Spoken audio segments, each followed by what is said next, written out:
देवाच्या नावाने जर कोणी ढोंगीपणा केला ना तर मला खरंच खूप जास्त राग येतो. आणि हो, मी ह्या बाबतीत खूप स्पष्ट बोलते.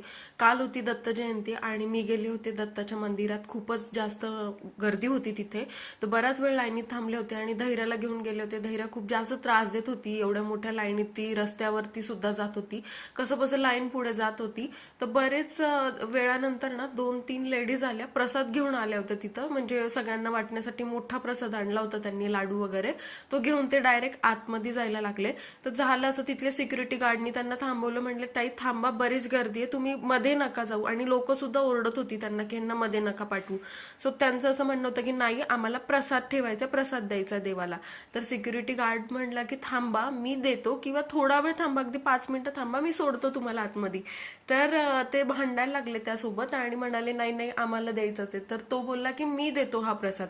तर त्यांचं असं म्हणणं होतं, नाही आमचा प्रसाद आहे, आम्हीच देणार, तुम्ही कशाला देताय, देवापुढे का ठेवताय, असं म्हणणं होतं त्यांचं. सो ठीक आहे, त्यांनी सुद्धा जाऊन दिलं. त्या गेल्या, त्या एवढ्यावरच नाही थांबल्या, त्यांनी प्रसाद ठेवला देवापुढे, दर्शन घेतलं आणि त्या मूर्खासारख्या फोटो काढत बसल्या होत्या तिथं. ह्यांना असं वाटतं की ह्यांना असं करून आहे ना देव प्राप्त होणार आहे. खरंच बाहेर भली मोठी लाईन होती, आम्ही तासनतास वाट बघत होतो दर्शनासाठी आणि या 2 मिनिटात आल्या प्रसादाचं घेऊन आणि फोटो काढण्यासाठी. त्या बराच वेळ फोटो काढत होत्या. बरेच लोक चिडले होते, पण खरंच कोणी काहीच नाही बोललं. काय बोलणार तरी काय अशा लोकांना.